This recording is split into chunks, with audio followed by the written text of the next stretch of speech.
Muy buenas tardes, estudiantes. El día de hoy hablaremos de forma general sobre el indicador macroeconómico conocido como el Producto Interno Bruto. Abordaré los temas sobre su concepto, para qué no es útil, cómo se calcula o estima, cuáles son sus principales críticas y finalmente abordaremos el comportamiento de dicho indicador en Panamá con algunas cifras. ¿Qué es el Producto Interno Bruto? El Producto Interno Bruto es un indicador macroeconómico que estima la producción interna total de bienes y servicios de un país. Es decir, toda la producción interna que produzca un país, ya sea en artículos como unas llantas, bicicletas, esa producción interna, esa suma total de todo, es lo que conocemos como el Producto Interno Bruto. Hablemos ahora de los tipos de Producto Interno Bruto. Tenemos dos tipos de Producto Interno: el Producto Interno Bruto nominal y el Producto Interno Bruto real. El Producto Interno Bruto nominal se trata del valor monetario de todos los bienes y servicios que produce un país en el año en el que son producidos los propios bienes. ¿Qué quiere decir esto? Que para yo medir el Producto Interno Bruto de un país en un año, yo tengo que tomar los precios de ese año corriente, a lo que le llamamos precios corrientes. Eso, yo sumo los precios de todos los productos vendidos en una economía y a eso le llamamos Producto Interno Bruto Nominal. Cuando hablamos de Producto Interno Bruto Real, hablamos del valor monetario de todos los bienes y servicios de un país producido en un año, pero a precios constantes. ¿Qué significa eso? Que para yo poder hacer ese cálculo, yo tengo que tener en la economía determinar un año base. Ejemplo, en esta época el año base de Panamá es el año 2017. Quiere decir eso que todos los precios para calcular el Producto Interno Bruto real, tenemos que calcular la producción del año 2023 a los precios del año 2017. ¿Ok? Más adelante le explicaré cuál es la diferencia entre los dos. Analicemos mediante un ejemplo la diferencia entre el PIB nominal y el PIB real. Vamos a suponer que en una economía, cualquiera de cualquier país, se producen cuatro productos. Se producen escobas, harina, televisores y autos sedán. Lógicamente sabemos que se producen mucho más productos, pero vamos a poner un ejemplo para poder explicar cómo es la diferencia entre el PIB nominal y el PIB real. Que ya sabemos que en la filmina anterior hablábamos que el PIB nominal era el PIB a precios corrientes y el PIB real era el PIB a precios constantes o de un año base. ¿Ok? Pongamos un ejemplo. En este país, ¿verdad? Se producen escobas y en ese año se produjeron 1000 escobas. ¿Ok?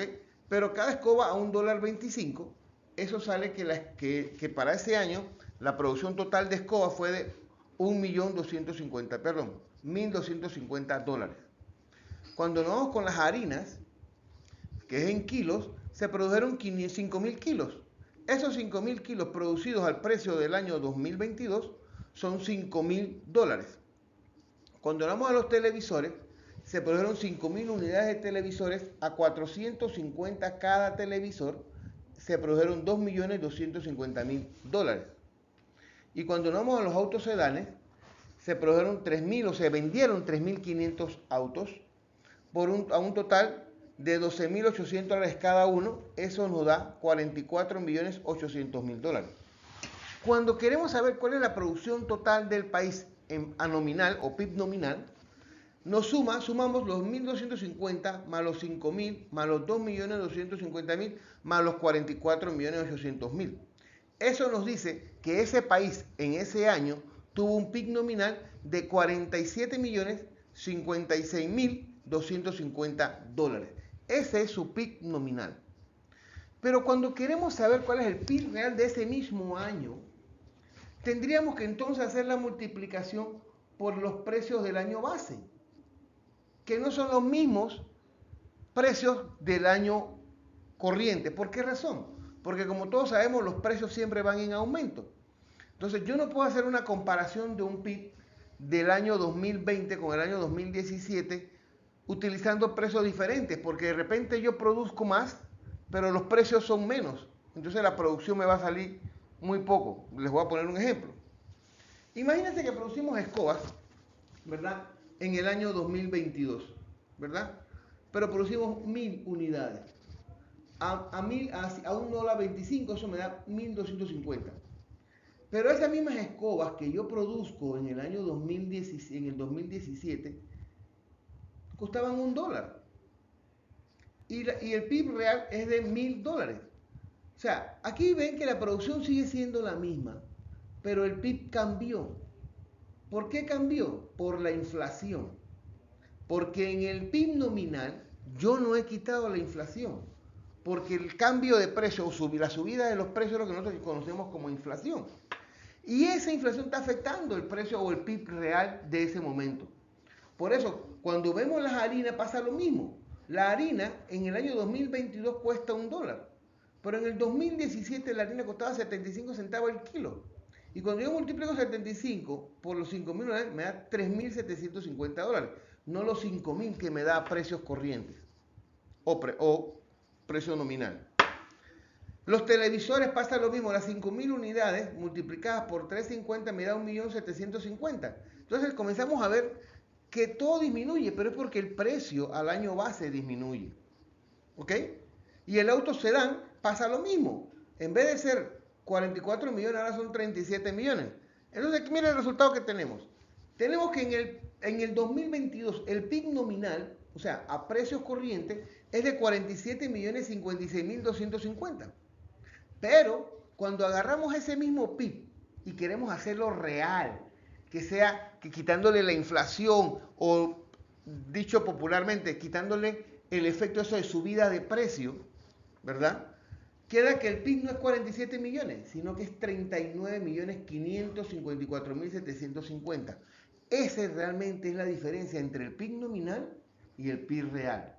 En el PIB nominal yo mantengo los precios del año corriente y en el PIB real yo elimino la inflación.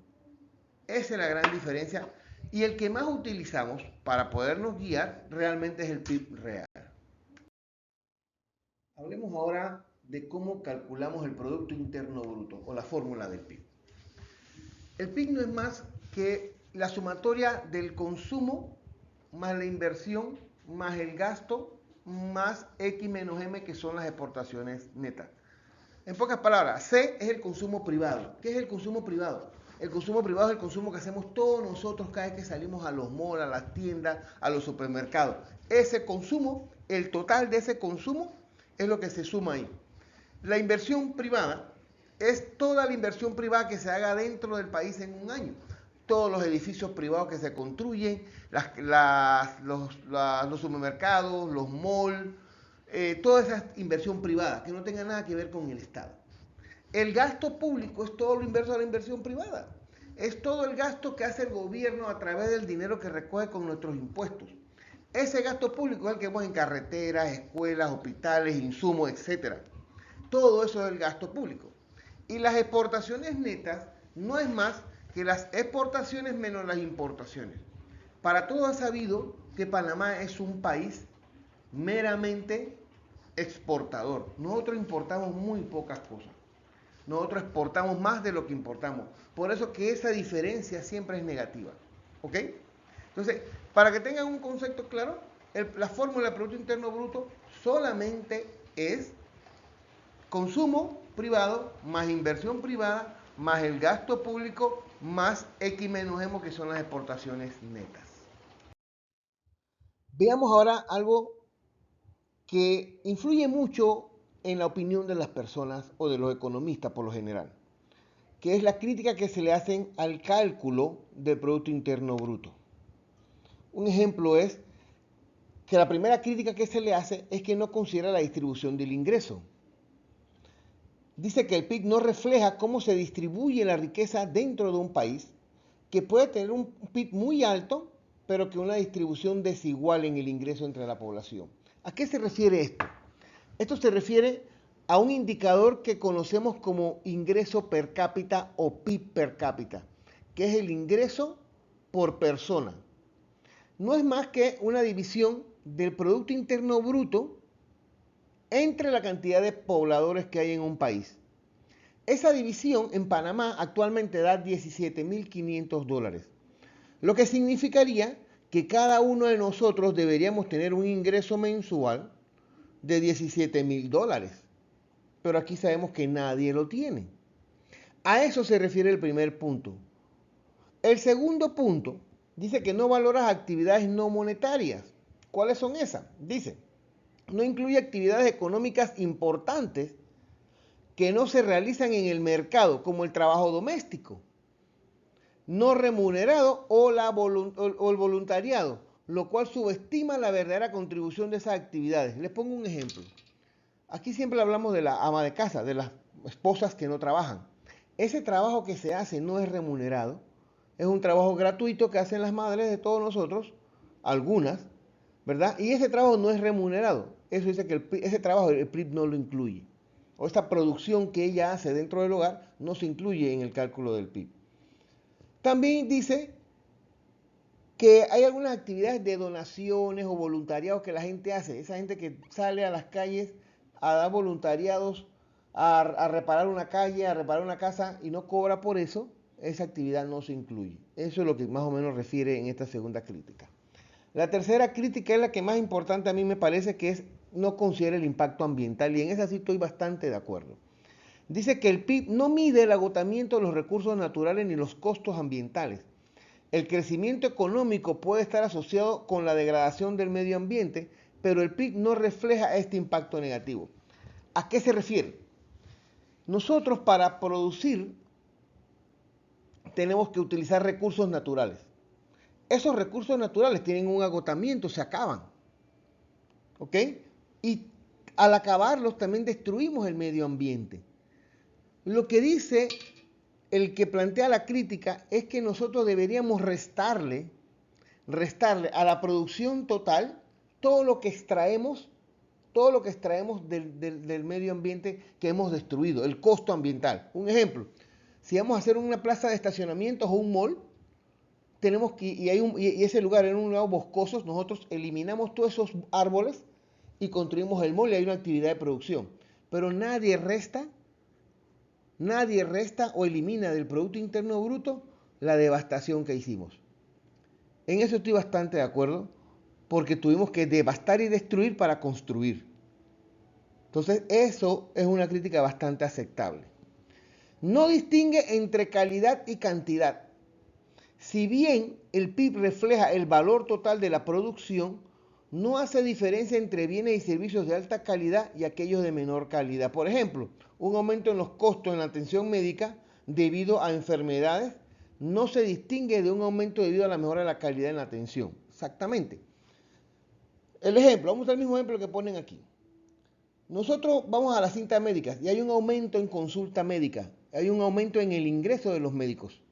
Y ese ingreso se refleja en el PIB como una producción. Pero no refleja si la atención médica fue de calidad. Entonces no hay una distinción y a todos los toma por igual.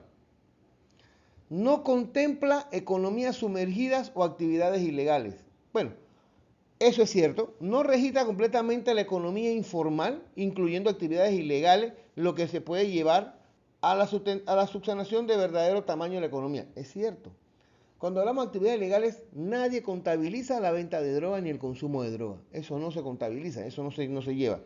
Y la actividad de los boneros, que es el comercio informal, tampoco se contabiliza. Es muy difícil contabilizar eso, pero tienen que entender o tenemos que entender que el Producto Interno Bruto del cálculo no es perfecto, pero es una medida que nos da una idea hacia dónde se dirige el país. Y la última crítica habla sobre que no refleja los cambios en la calidad de vida. Aunque el Producto Interno Bruto está relacionado con esta, no mide aspectos como la calidad de la educación, el acceso a la atención médica, entre otros, que son fundamentales para la actividad o para la vida de las personas. ¿Ok? Esas son las 6 críticas que podemos mencionar. Hay muchos más, pero por tiempo vamos a hablar de esas 6 nada más. Bueno, ahora hablemos de otros indicadores macroeconómicos que, al igual que el PIB, indican cuál es la situación de una economía. En ese caso tenemos el PIB per cápita. Y el PIB per cápita no es más que la relación entre el valor total de los bienes y servicios finales generados durante un año en una economía dividido entre el número de habitantes en ese año. En pocas palabras, si el PIB de Panamá fuera $10 dividido entre 2 habitantes, el PIB per cápita sería 5. La tasa de inflación es un coeficiente que refleja el aumento porcentual de los precios en un territorio en un cierto periodo temporal. Puede ser un año, 6 meses, en el tiempo que lo queramos medir. Hay muchas formas de medir. Hay un deflactor del PIB que mide anualmente y la forma más común de medir la inflación es a través de la canasta básica, que es eso que siempre escuchamos por ahí. La otra tasa, el otro indicador macroeconómico que es bien importante para hablar de la salud económica de un país es la tasa de desempleo, que mide el número de personas desempleadas como porcentaje de la fuerza laboral y se ajusta de acuerdo a la temporalidad. La tasa de desempleo es importante saber porque nos indica cuántas personas están económicamente activas. Mientras más económicamente activas existan personas, el Producto Interno Bruto va a ser mayor. Mientras mayor sea el número de personas desempleadas, el Producto Interno Bruto caerá. Y la deuda pública se refiere a los montos adeudados por los diferentes niveles de gobierno que se utiliza para financiar déficits públicos. Por lo general, los estados no adquieren los recursos para satisfacer todas las necesidades, así que adquieren deudas de otros países a través de la impresión de bonos, emisión de bonos, para venderlos y obtener un dinero o préstamos a entidades internacionales. Como comentábamos en la filmina anterior, existen otros indicadores que nos dan luces de la salud económica y financiera de un país. Vamos a analizar un poquito la evolución de estos indicadores. El PIB real, aquí está en miles de millones de dólares. Para el 2012, para que tengamos una idea, el PIB real de Panamá era de 31.448.000.000 de dólares. Y para el 2022, el PIB era de 72.671.000.000 de dólares. Eso indica que el PIB de Panamá ha crecido por año, es uno de los mejores. Ha crecido en el 2012 con respecto a la cifra del 2011, creció 9.8%. El 2013 con respecto al 2012 creció 6.9%. El 2014 con respecto al 2013 creció 5.1% y así sucesivamente. Panamá creció 5.7%, 5%, 5.6%, 3.7% y 3.0%.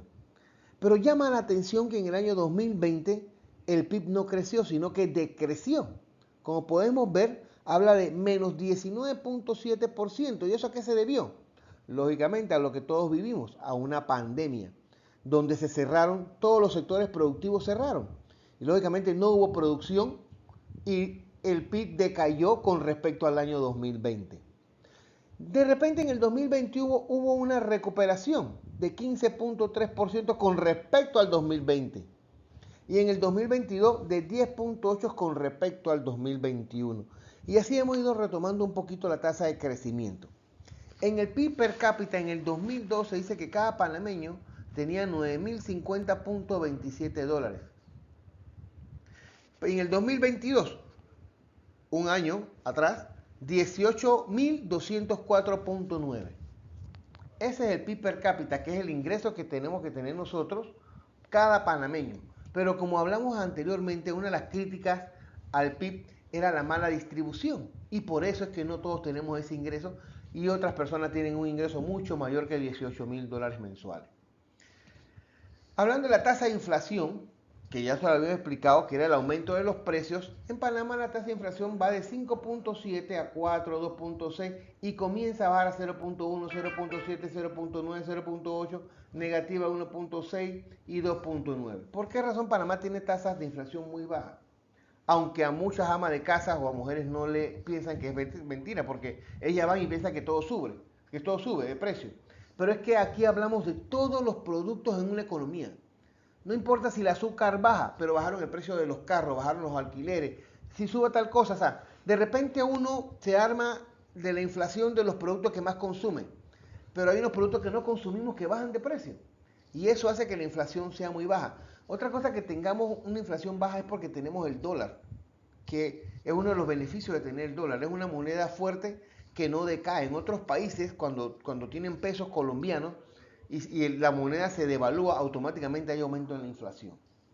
La tasa de desempleo en Panamá, cuando uno ve una tasa de desempleo de 4%, es una tasa de desempleo bastante bueno y decimos que es una tasa de pleno empleo.